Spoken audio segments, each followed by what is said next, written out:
Welcome to Tripura Info News Update. In a significant demonstration, the Tripura Irregular Employees Forum organized a secretariat march to press for their 8-point charter of demands.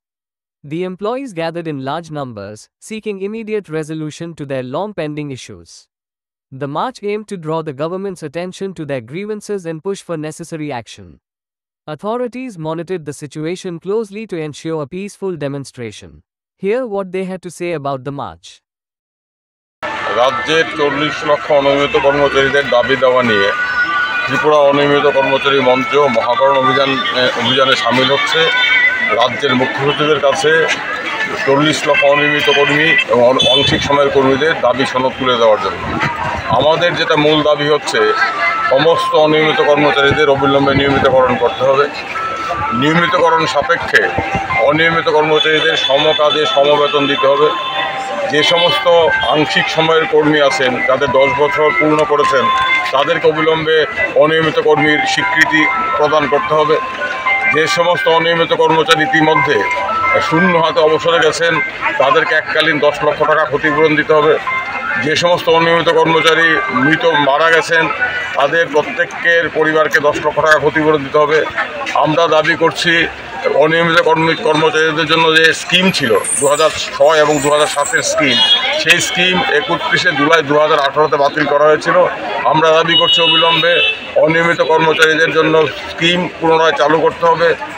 আমাদের দাবি হচ্ছে, আপনার যারা pump operator আছেন, pump অপারেটরদের মজুরি বকেয়া আছে, সেই বকেয়া মজুরি প্রদান করতে হবে এবং পাম্প অপারেটরদের কাজের শর্ত পরিবর্তন করা যাবে না।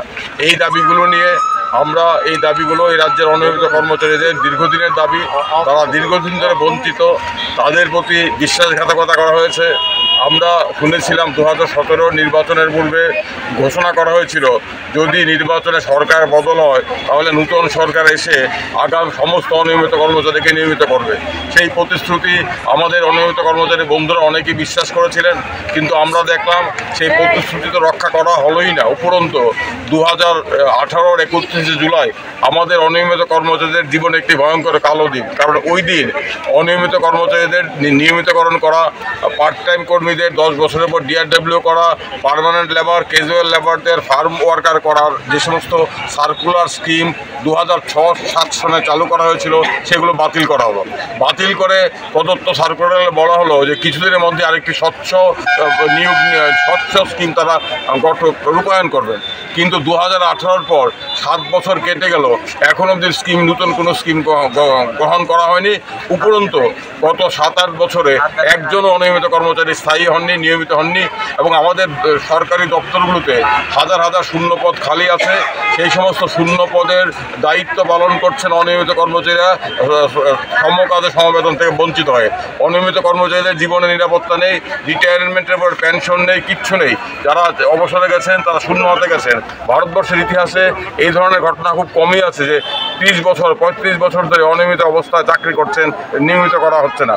যদিও সুপ্রিম কোর্ট বলেছে অনিয়মিত কর্মচারীদের নিয়মিত করার জন্য স্কিম করতে হবে, কিন্তু আমাদের রাজ্য সরকার সেই নির্দেশ মানছে না।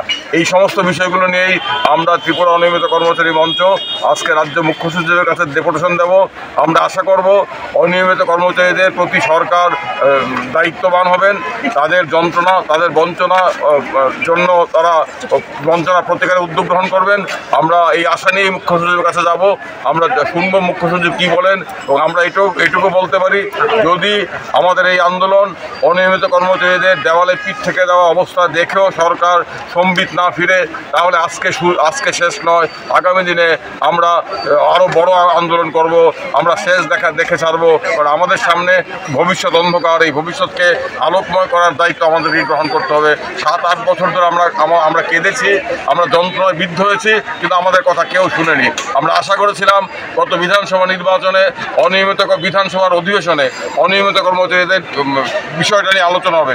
আমরা ত্রিপুরা অনিয়মিত কর্মচারী মঞ্চের তরফ থেকে এই রাজ্যের 60 জন বিধায়কের কাছে স্বনিবন্ধ লিখিত অনুরোধ করেছিলাম, রাজ্য বিধানসভায় আপনারা আমাদের সমস্যাটা তুলুন, সরকারকে বলুন সরকারের প্রতিশ্রুতি কোথায় গেল, 2017 সনে দেওয়া ডাল ভরা প্রতিশ্রুতি এখনো পালিত হলো না, এই প্রশ্নগুলো সরকারের সামনে রাখুন। কিন্তু আমরা দেখলাম 60 জন বিধায়কের মধ্যে মাত্র একজন বিধায়ক এই পরে মুখ খুলেছেন, বাকিরা কোনো মুখ খুলেননি। আমরা এতে মর্মাহত হয়েছি। যাই হোক, আমরা আন্দোলনে নেমেছি। আমরা আশা করব রাজ্যের মুখ্য সচিব আমাদের দাবিগুলোর যৌক্তিকতা স্বীকার করে দাবিগুলো পূরণে উদ্যোগ গ্রহণ করবেন, এবং এই আশা নিয়েই আমরা যাচ্ছি। যদি ভবিষ্যতে দেখি আমাদের দাবিগুলো পূরণ না হয়, তাহলে আগামী দিনে আমরা আরও বৃহত্তর আন্দোলন করব। এই ঘোষণা দেওয়ার জন্যই রাজ্যের সমস্ত প্রান্ত থেকে অনিয়মিত কর্মচারীরা নিজের গ্যাটের পয়সা খরচ করে এখানে এসেছেন।